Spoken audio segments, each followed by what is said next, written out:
We've only got a couple of days left in the first season of Marvel Snap, the global launch season. If you're trying to get Infinite or you're trying to get the highest rank possible, I've got some killer decks for you and some tips along the way. So stay tuned.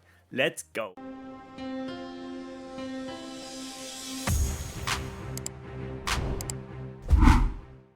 Hey, Milky here, back again with another video for Marvel Snap. Today we're going to take a deep dive in at the best decks in Pool 2. We've kind of been gathering a lot of data over the last few weeks, the best decks people are playing, how people are reaching Infinite, getting lots of feedback from different people, and I think we've got a list of what are the very best decks, particularly in Pool 1 and 2, which are going to help you reach Infinite, or at least the highest rank possible for this season. What we're also going to do is we're going to break down the cards in Pool 2, so if you're halfway through Pool 2, or you've just entered Pool 2, or you're getting towards the end, we'll break down all of the cards in Pool 2 to give you a better idea of what you're working with and what kind of decks you can build. Okay, so these are all of the cards you're going to be unlocking in Pool 2 of Marvel Snap. There's 25 cards here, and they all have different purposes, different abilities, and different decks that they can potentially work really, really well in. What we're going to do now is we're going to break down all of these cards into the archetypes that they fit in, and the types of decks that they could work really, really well in. Some of these cards actually don't belong to very specific archetypes, but they could be flex cards, so we'll highlight those as well. Bear in mind, some of these cards can also fit in multiple archetypes or multiple different deck types, so we'll call that out as we go as well. Okay, so first up we have the control cards, and I've mentioned this before, but I really think control decks come alive in Pool 2 and really start to shine in Pool 2 of Marvel Snap. We've got 9 cards which specifically enter as control cards. Now there's probably some other cards which could fit into control cards as well, and there's also some of these cards which will also fit across multiple archetypes, but there's some really, really strong cards here. A few to particularly call out, which are on the stronger side, are Shang-Chi.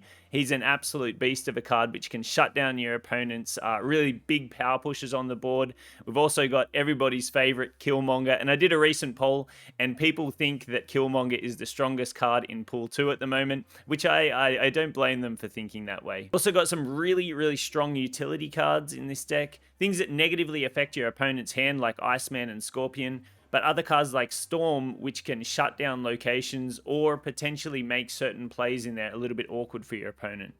All these cards work really well in control decks, some definitely more than others. I think the strong callouts here are Killmonger, Storm, Shang-Chi, potentially Hobgoblin, Iceman and Scorpion. The others sometimes make their ways into control decks, but you've got to be really specific with the cards that you build around them. So now we have move cards, and there's really 3 main move cards that come into the game in Pool 2 in Marvel Snap.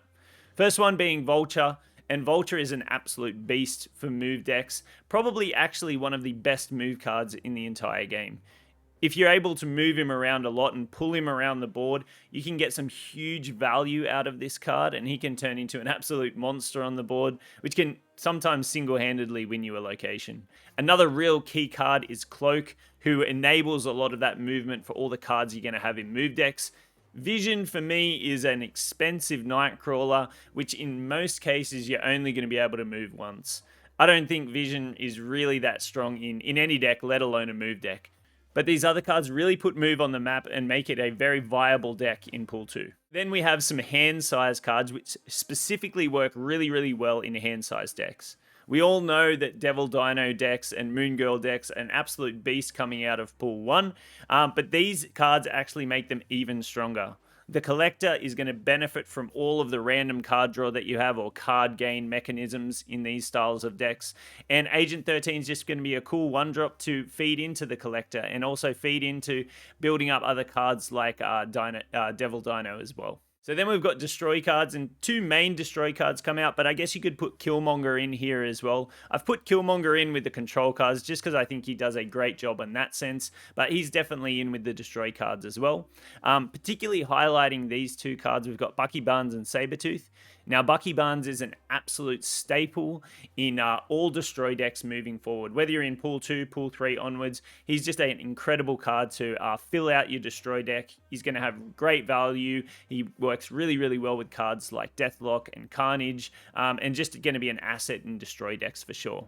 Sabretooth is probably something and a little bit of a flavor pick that you might pick up and put in destroy decks later on, but in pool 2 I think he does quite well. If you're able to destroy him, he can add power to things like Carnage or just be easily destroyed by Deathlock, and then you're going to get a 0 cost 4 power card in your hand which you can play for free at any point of the game. Pretty strong in my opinion. So we then have a couple of discard cards which actually make discard quite strong in pool 2. These cards work really, really well with Apocalypse and other discard cards that you're already going to have access to. Swarm and Morbius are just great in discard decks in general. Morbius, you're often going to be able to get quite a bit of value out, especially if you're able to discard at least a few different times throughout the game. And Swarm, if you're able to target Swarm with a discard, you can have a really good spread of power late on in the game for sure. Alright, so the rest of these cards for me don't fit into a single deck or a single archetype. They're more of like really general purpose cards which can be used as flex cards in a lot of decks. A couple of these cards actually make up what might be some of the best cards in Pool 2. Sunspot is an incredible card. Personally, I think he's the best one-drop in the game, even going through Pool 3. Just an incredible card. You can get so much value from him. He gives you a lot of flexibility in terms of skipping turns and interplay with doing that. And Infinite is just a huge power push on the board and works incredibly well with Sunspot. So I think these are probably the two strongest flex cards, but can also make their way into lots of different decks. So that's why they're called flex cards. Not sticking to one particular archetype, but potentially quite versatile in lots of different styles of decks. So we then have Jubilee, and Jubilee's a ton of fun, but she really feeds into that RNG style of play. You really need to kind of probably think about building a deck around Jubilee for the most part, so you can get the most out of what she's going to pull out from your deck, because you really don't want to be pulling out low-cost cards. But she's definitely a lot of fun and a flex card that can make her way into different types of decks. Ebony Maw and Warpath can fit into a few different decks, Ebony Maw fitting into more of the Zoo style decks, but both of these can fit into the Spectrum and ongoing types of decks. Warpath does make his way into some Destroyer decks later on in the game, so they're pretty flexible cards for the ongoing archetype. Lastly, we have a couple of Wakandan buff cards in Okoye and Nakia. Okoye definitely now being the stronger of the two. Once upon a time, Nakia was one of the best cards in the game, but now Okoye has stepped up in terms of her playability. Nakia is not a great card at all. I probably wouldn't consider putting her in a lot of decks. Maybe she'll come back, not too sure, but for the moment, she's in a bit of a rough spot. Okoye, though, she can make her way into some decks. Playing her on turn 2 is pretty key to get the most out of her, but she can do quite well in some early game style of decks, especially if you're playing lots of cards out on the board. Alright, so that wraps up a quick breakdown of all of the cards you're going to get access to in Pool 2. One thing to note is Pool 2 runs from collection level 222, where you'll unlock your first card, all the way to 474, where you'll unlock your last card. After Pool 2, you'll unlock your first Pool 3 card at collection level 486. Just bear that in mind as you're making your way through Pool 2 and unlocking all the cards. Alright, so there are all the cards, but what decks are you going to be playing? What are the best decks you can play in Pool 2? Next up, I've got my 3 top Pool 2 decks, which I think can push you all the way to infinite. It's done it for people before, they're tried and tested, so let's go ahead and jump into them now. So first up, and what I think is the number 1 deck in Pool 2 at the moment, is this control deck. The reason I think that is because it counters all of the decks that are out there at the moment, at least most of the decks that are running on the ladder at the moment, while having really, really strong win conditions of its own.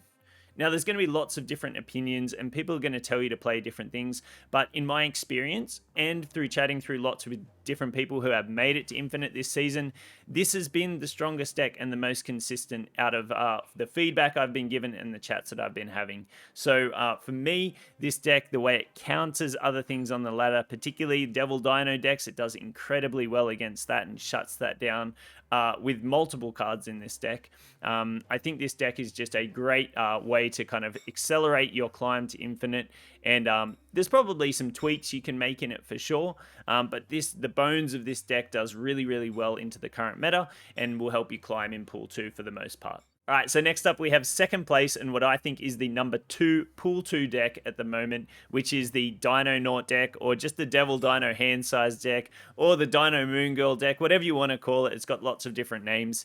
This deck's really, really consistent in what it does. It focuses around a hand size theme with lots of cards being able to benefit from that. The addition of Infinaut can work really, really well when you don't draw Devil Dino on turn 5, which in some games you're definitely not going to be able to do that, so it gives a secondary win condition, and Sunspot in the mix is a really, really strong combo with that, as well as being able to play out your early game as well, gives you options there too. This deck just does really, really well into lots of different things. It does get shut down quite heavily by the control deck, but outside of that, there isn't too many decks that's going to be able to beat this if you draw reasonably well. So I think this is the second best deck in Pool 2. But I think it shares it very closely with this deck right here, which is the Dino Destroy deck. And I wanted to kind of put these two decks together and side by side, because they both operate around using the Devil Dino and Moon Girl kind of cards all around that hand size mechanic. But this one here has a little bit of flavor to it. It's also got this really cool destroy package built in it, and I've done a video around this deck and it does incredibly well. The destroy package works really, really well within itself. It gives you a secondary win condition in the deck. You're able to counter certain decks that are out there at the moment as well. I think this deck does really, really well. My preference is actually this deck. I would say this is the second strongest deck, but lots of people are going to have different opinions about that for sure. So I think in second spot, generally speaking, let's just say Devil Dino, Moon Girl, hand-sized decks do really, really well, whether you've got the kind of original style deck or you've got the Destroy variant in there. Rounding out the top 3, and what I think is the third strongest deck, is a really, really consistent deck which flows over from Pool 1. And it's the Zoo deck. This one does incredibly well. It's a Kazoo style deck where you're looking to double down on buffs across the board. You have a really consistent curve. You have lots of cards to play out on the board and buff them. The only additions to this deck are a few that I've kind of tweaked in myself. A few couple of stronger one-drop cards like Sunspot, Iceman, and Ebony Moore in the mix, which can do quite well in their own right. But then we've got also 2 cards which come into the mix in Pool 2. Okoye to buff the rest of your deck. If you can get her down on turn 2 and you're playing a lot of one-drops out on the board later on, you can get some really, really high value out of this card. Another card that comes into this deck in Pool 2 is Armor. Because Killmonger's now on the loose in Pool 2 and there's going to be lots of people playing Killmonger, you really don't want your one-drops to get completely shut down. So building out a location with 3 one-drops and then dropping an Armor on there, or having an Armor in there early on, can just go a ways to making your board a little bit more safe and really rounding out the plays that you're going to make on late in the game. Now, although for me this is the third best deck, I think this is the most consistent. It just seems to have really, really strong turns no matter what you're doing. There's always something to do. There's always something to play. The combo just kind of works often and quite regularly. Even if you're only getting 2 of the combo pieces. If you're getting Kazar and Onslaught, it works great. If you're getting Kazar and Blue Marvel, it works great. If you're getting Blue Marvel and Onslaught, it works great. This deck kind of just does really, really well if you don't draw all of the perfect cards, which some decks actually struggle to do if they don't draw all the perfect pieces. That's why I think this deck is really, really consistent, particularly with the addition of Armor to protect your little one-drops on the board. But I think this is a really, really strong deck, even going into Pool 2. That's why I've got it in my top 3. A very honorable runner-up for me is this Spectrum ongoing deck. This deck actually does really, really well, and I think I've built a version of this deck which is a little bit more consistent than the all-in on Spectrum kind of style of deck. There's a few different win conditions in this deck. Namor can do quite well on single locations. Iron Man's a great one to win a single location in himself. Professor X and Claw can potentially have some really sneaky interplay, as well as Spectrum coming down on 6 to buff up all of the cards you've got out on the board. I think this deck can do really, really well and can be a great deck to climb with, especially a variant like this deck where it doesn't only rely on drawing Spectrum to win the game. If you can build an ongoing deck like exactly this deck or something quite similar where you've got multiple ways to win the game, I think it can be really consistent in helping you climb the ladder. Alright, so that's it. We've broken down all of the cards in Pool 2. We've taken a look at what I think are the top 3 decks, as well as a very worthy runner-up.